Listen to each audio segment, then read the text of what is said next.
tilt. Seems like we're doing all right there. Bring this up a bit, cover up the belly, little TV trick there. Fat gut now protected. You're none the wiser. What do we got here?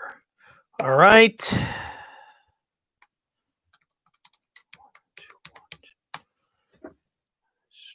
Cue the chat.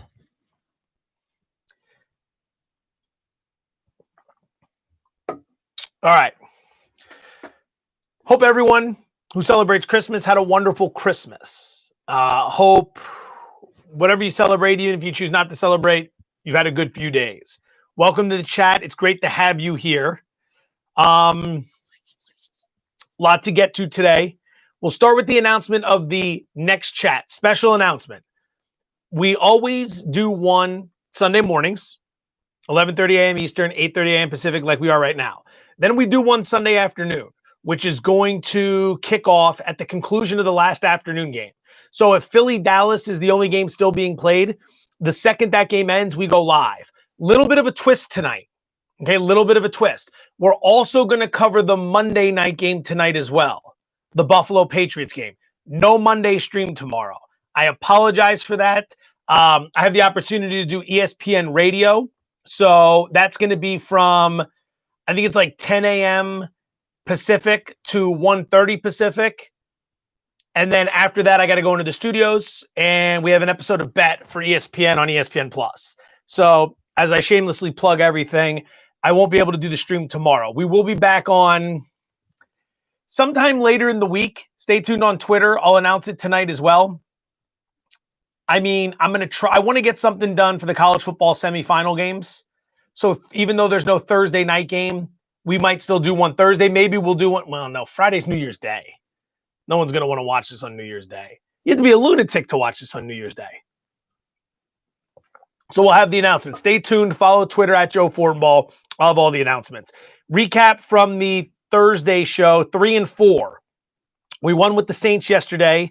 We won with the Pelicans Heat under. That Pelicans team might play to more unders early in the season. I'm going to keep a close eye on that. And we won with the Clippers. We lost with the Cardinals yesterday. We lost with the Pelicans plus the points. They got smacked. The Golden State Warrior under against the Bucks. Good God. They should have canceled that game at the end of the third.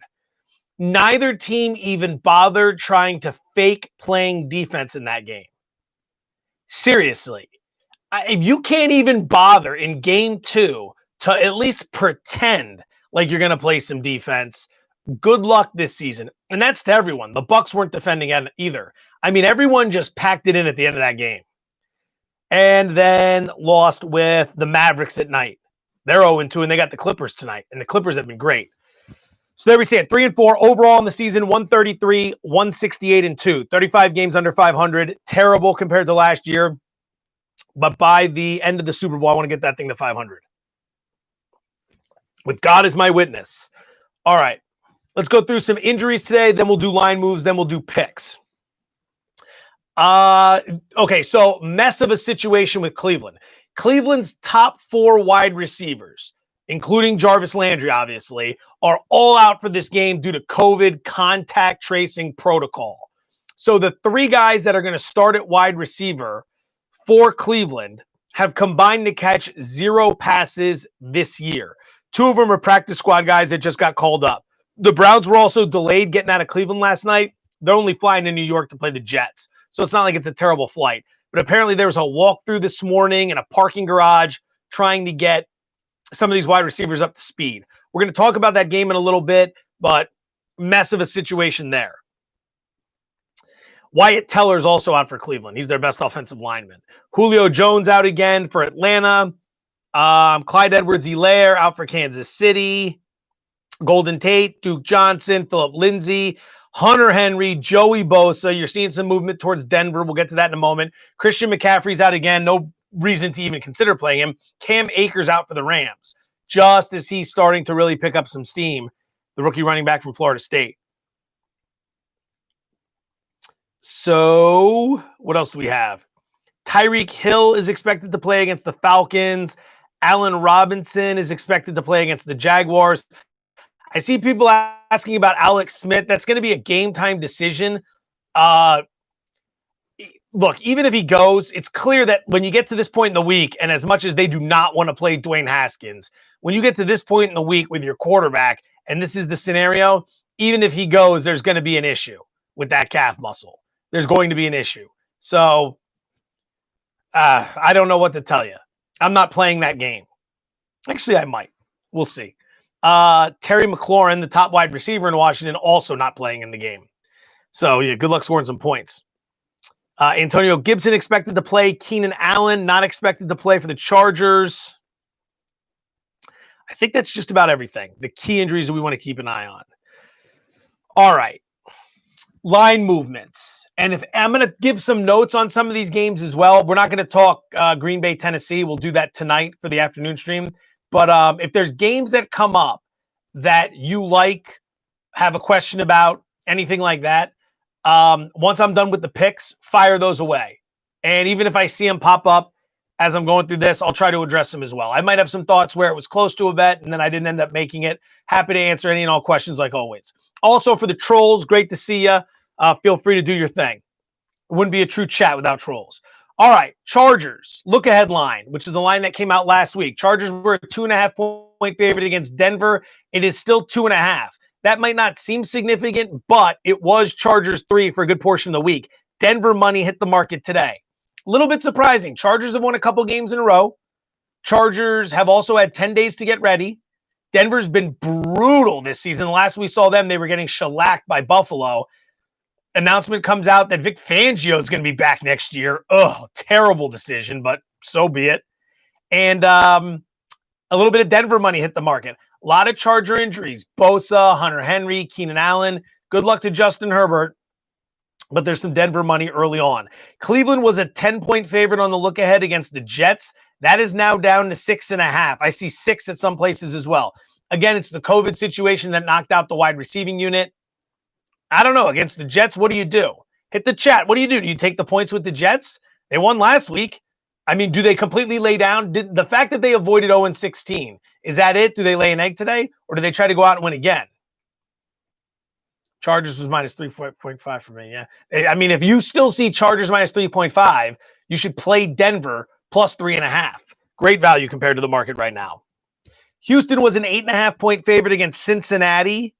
That is 7.5. It dipped as low as 7 and then popped back up to 7.5 a little while ago. More on that game in a bit. Indy, Pittsburgh. This has been the most fascinating point spread of the week, without question. So the look ahead line was Pittsburgh minus 3. And then Pittsburgh went out and got beat by Cincinnati. And then it went all the way to Indianapolis minus 2. Right? So that's a 5-point swing. Then yesterday, the Steeler money started showing up and brought it all the way back to Pittsburgh minus 2, which was this morning. And now it's either a pick 'em, Pittsburgh minus 1, or Indy minus 1, depending on the book. It's crazy. It's such an appealing game. Such an appealing game. And with all that movement, we're going to be involved. I've got a pick on that game that's coming up in a little bit. Chicago was a 3.5 point favorite on the look ahead at Jacksonville. That's up to 8. Glennon's going to start at quarterback. Revenge game for Mike Glennon and the Jaguars here. I think a couple factors. The Bears won again last week, and they're very much alive in the playoffs, especially with Arizona losing yesterday. And then you've got this Jaguar team that now apparently has Trevor Lawrence in his sights, so everyone thinks they're going to lay down. So many points. The most points the Bears have laid on the road in 40 games. You got to go back to November 4th, 2018. Buffalo laid 10.5, or excuse me, the Bears laid 10.5 at Buffalo. They have not laid this many points on the road since then. Incredible. Washington was a 3-point favorite on the look ahead against Carolina. That is now Carolina minus 1. Lots of Carolina money. In fact, we might get involved in that game. I think we're going to get involved in that game. All right. We'll talk about getting involved in that game in a bit. Where the hell was I? Baltimore was a 9.5 point favorite over the Giants on the look ahead. It got up to 10.5. Now it's all over the place. I'm seeing a 9.5. So some Giants money has started hitting the market here. I don't know why. Interesting note, Sal Paolantonio was on Daily Wager with us this morning. He said that he talked to someone from the Ravens last night that during that Raiders game, the Ravens entire team was on a text thread and they were all just going back and forth. And then when the Raiders blew that game at the end, everyone was just swearing. He said he wanted to see the text thread and they said, you can't see it. Something like too many profanities in there. Obviously, for those who don't know what I'm talking about, Ravens on the outside looking in at the playoffs. They could have really used that Miami loss last night. Dropping pens. Get organized here, son. Oh, come on now. Oh, this reminds me. If you haven't done so already, please subscribe to this channel. If for no other reason than pure selfishness on my behalf. If I can reach 1,000 subscribers, if anyone can reach 1,000 subscribers, you can go ahead and stream on YouTube using a phone or iPad. It would mean the world to me. That's how I used to do it. It's such an easy setup. Now I got to use a laptop. I got cords everywhere. Please help me make my life easier by subscribing to this channel. Greatly appreciated. So am I supposed to deliver the Raiders the Super Bowl? I don't even know if I have those powers. I delivered a dynasty to the Bay Area. I got the Niners to the Super Bowl. I don't know if I can do that for the Raiders. But I got here right as the season was starting, so we'll see. Maybe in the future. Haskins confirmed the start. Good God. We might fade Haskins today. I think that's what we might be doing. We might be fading Haskins today. All right. What the hell else do we have going on here? So we got the Baltimore Giants thing. And Kansas City was 12.5 as a favorite against Atlanta. That is now, it was 10.5 when I wrote this down about 20 minutes ago. It's now up to 11. Atlanta is now plus 11. No Julio Jones today. Seattle was a 2-point favorite on the look ahead against the Rams. That is now -1. So some Rams money. Philadelphia was a pick'em in the game against Dallas. It's now Philly -3. A lot of Philly money. People very excited about Jalen Hurts. All right. So there we go. Oh, totals. Big under money in Chargers Broncos. That's gone from 51 to 47. Big under money in Cleveland Jets from 48 to 44. No surprise there, obviously, because of the wide receiver situation with Cleveland.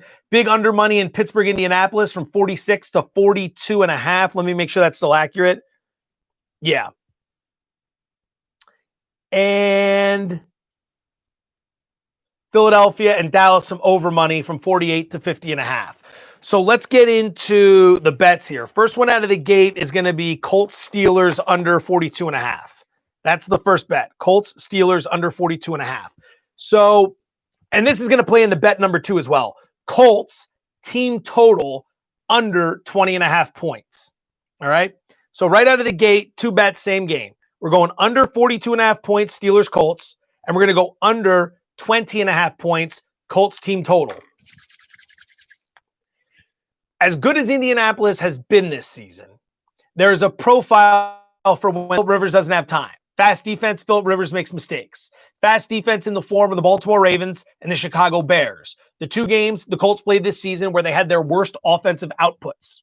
Now, what do we know about the profile of the Bears and the Ravens? Well, they both rank in the top 10 in opponent yards per play. They both rank in the top 10 in scoring defense. Okay, makes sense. So the best defenses the Colts have played are when the Colts have really struggled. Now, that's going to be the case for a lot of teams. When you go up, the better the defense, the more it's going to struggle. But it's very noticeable with the Colts, who've had a softer schedule this year. Some people are trying to figure out how good of a 10-win team are they. Are they as good of a 10-win team as Tennessee is? Tennessee's a 10-win team. Some would say Tennessee's better. Some would argue Indy's better. Baltimore's a 9-win team. Some would say they're better than both. Point being, when Indy really had to step up in class, the offense didn't show up. And this is a matchup against a team that ranks 2nd in opponent yards per play and 2nd in scoring defense. It's probably going to be the best defense that the Colts have faced all year.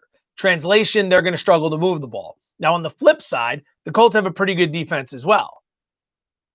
Also, Indianapolis without both starting offensive tackles today probably should have led with that. So good luck dealing with Pittsburgh's pressure. Now, on the flip side, Pittsburgh's offense has been abysmal as of late. They're averaging 17 points per game over the last 4 games. It started with that Ravens game in the middle of the week when they played the Ravens D squad, followed by the Washington game, the Buffalo game, and the Cincinnati game. they're averaging 17 points per game. And they didn't go over 20 points in any of those games. Any of them. Roethlisberger's been picked off at least once in 5 straight games. The offense can't run the ball. And they're going against a pretty good Colts defense. This is going to be a grind them out game, in my opinion. And that's why I like the under at 42.5. And I don't see the Colts scoring a whole lot here either. So that'll be Colts under 20.5. Those are the first 2 plays out of the chute. Colts, Steelers under 42.5. Colts under 20.5. Total points, team points. All right, that's 2. Number 3 is going to be the Rams +1 over the Seahawks. It's going to be tough to beat the same team twice in the same season, especially when that team's Russell Wilson and the Seahawks. But have no fear, I will be doing it anyway. Rams really laid an egg last week against the Jets. That's classic for Sean McVay. 2-5. I want to say actually 2-6 against the spread lifetime now, the week before playing the Seahawks. So look ahead spot. It truly is. The Rams have been very good off a loss in the McVay era. They've been very good off a loss when playing on the road in the McVay era. This year alone, just coming off a loss, 4-0 straight up, 3-1 against the spread, winning these games by an average of 9.7 points per game. That's healthy. They don't just bounce back. They bounce back relatively big. The only game they didn't cover coming off a loss was when they had lost to Buffalo, and then they came home to play the Giants. They won that game like 17-9. They were laying like 13 points there. So they won it. They didn't look very good, but they won it. And, they just didn't cover a monster number. That's number 1. I like the spot for the Rams. Number 2, Sean McVay, the head coach of the Rams, has had a lot of success against Pete Carroll. He's 5-2 straight up. 5-2. They've played each other 7 times. McVay's won 5 of them. Point differential in those 7 games, Rams +57. As you know, we talk about this all the time on the chat. Seattle is nothing but tight games, right? Including the playoffs, their last 35 games, 26 have been decided by 1 score. So 3 out of every 4 Seahawks games going back a couple years has been decided by 1 score. In those 26 one-score games, Seattle is 20-6. That is insane. Regression's coming. It's happened a couple times in recent weeks. That's got to balance itself out at some point. But that's where we're at there. A lot of talk for those who want to back Seattle about how the defense has gotten better. It has statistically. But I would offer this. Look at the last 4 weeks of Seattle opponents, opposing quarterbacks specifically. Carson Wentz, who's now a backup. Colt McCoy, who's a backup. Sam Darnold, who's quarterbacking a 1-win team. And Dwayne Haskins, who's brutal, just brutal. So, of course, your stats should look better when you have that as your opposition. Of course they should. Every team has that a little bit. But that's what's helping their defense look better. It's being propped up by bad quarterback play. And I'm very interested to see Jalen Ramsey against DK Metcalf. First time out a few weeks ago. We were on the Rams in that game. We won that game. Metcalf was targeted only 4 times. 2 catches, 28 yards, no touchdowns. So keep an eye on those props. Actually, we should look some of those props up. You know what? Let's see how bad I can make this stream by just making you all wait for me as I bring up props. Player props. This is Caesars William Hill I'm looking at right now. Come on now.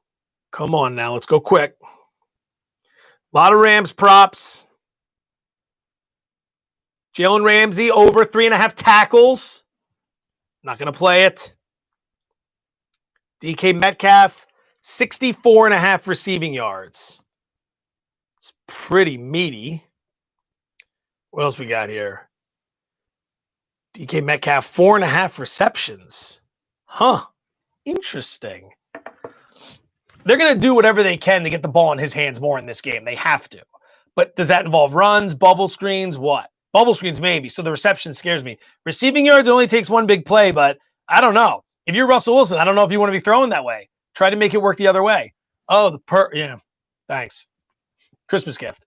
Not for me, obviously, from me. So that's where we're at on that. Rams +1. not going to play any of those props. I would lean to the under on the Metcalf receiving yards. Game number 4, bet number 4, Falcons plus 11. I'm going to play it. So I'm not going to do a ton of analysis here. I'm just going to tell you 2 things. Number 1, Kansas City's failed to cover the spread in 6 straight. Number 2, the back door is wide open.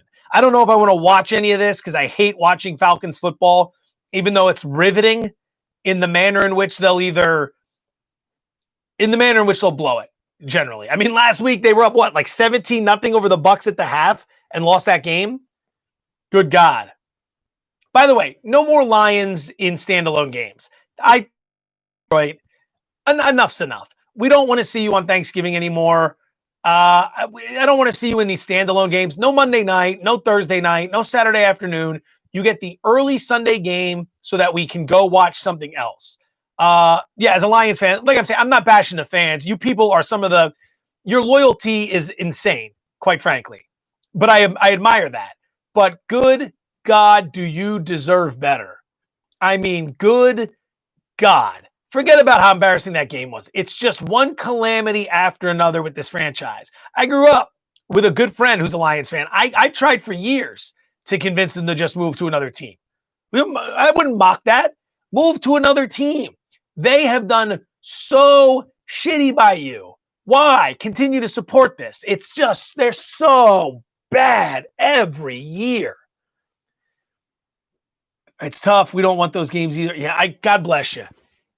You're my hero today. Aller, 1SJ, you are my hero for being able to stick it through with that team. I complain about what goes on in Philly.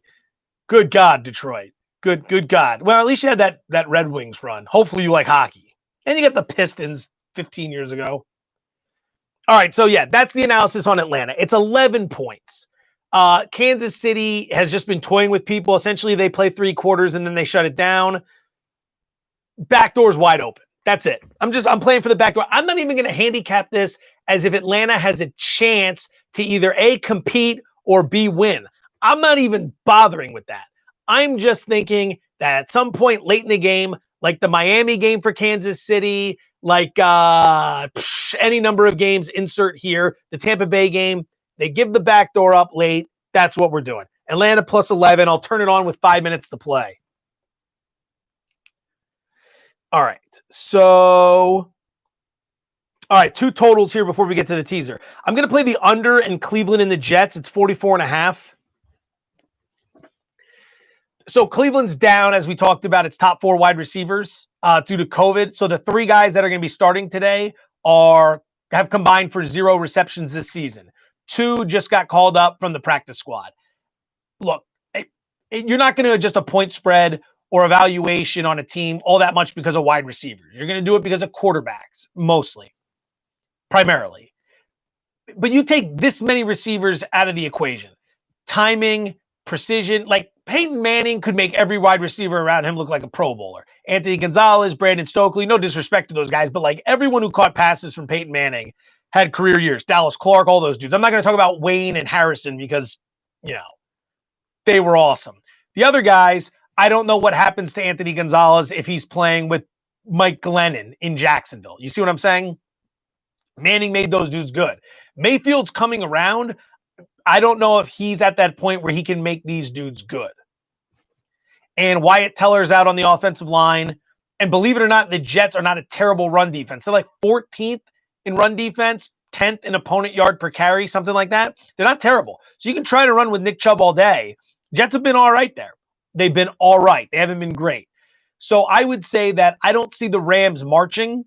And I know this Jets team, and I've seen them hang exactly 3 points in 2 of their last 4 games. Now, the Brown defense doesn't inspire me all that much. I just think this game's going to be sloppy. I think it's going to be tough to sustain drives.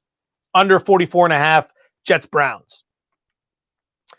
Carolina -1 against Washington. Yeah, put it on the board. Put it on the board. Yes, that's what we're going to do. Fade Haskins. No Terry McLaurin. No Alex Smith. Everyone in that organization does not want Haskins to start. They literally have no other options. We'll take Teddy Bridgewater. Extra day to get ready. He played on Saturday. Come on, Philadelphia. Beat Dallas today. Let's get back in this playoff race. Philly beats Dallas. Washington loses to Carolina. Giants lose to Baltimore. Can the Eagles get in the playoffs? This is how much I care about them this year. I don't even know what their damn playoff scenario is. It's been so bad. Philadelphia. Yeah, now you got to sit through as I do this. Philadelphia Eagles schedule, ESPN 2020. Who did the Eagles play in Week 17?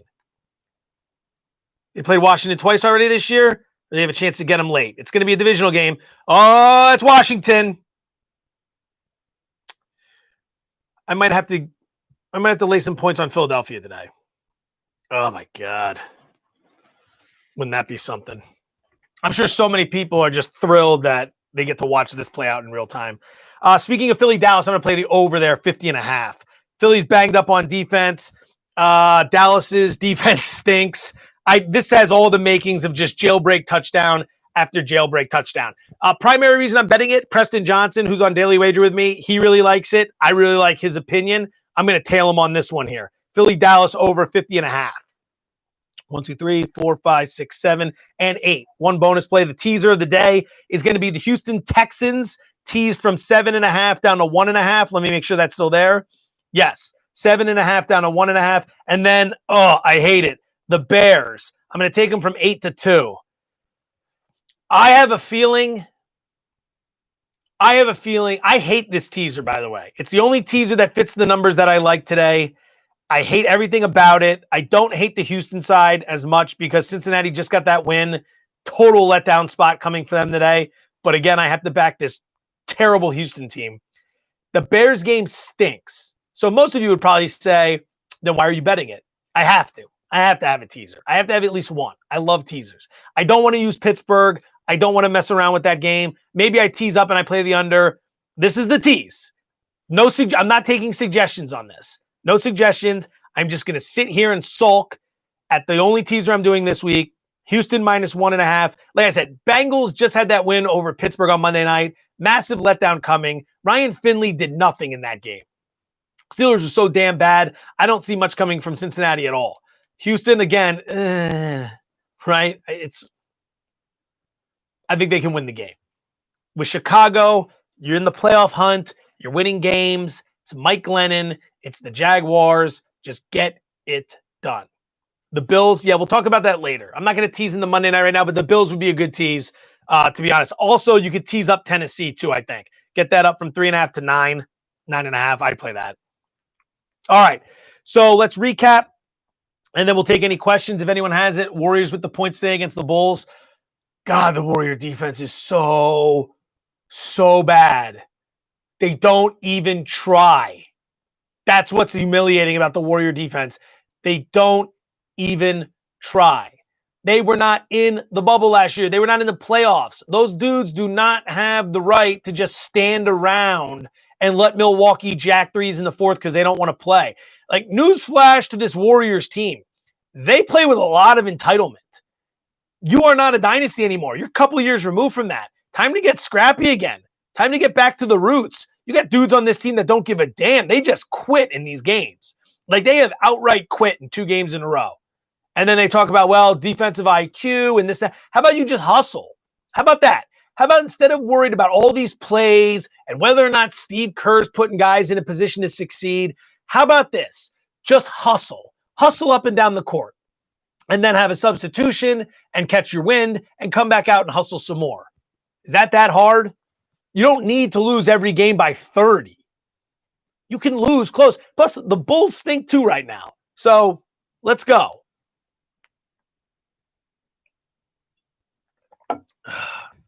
NBA show. Look, if you want an NBA show, tell OddsShark. Go to them on Twitter.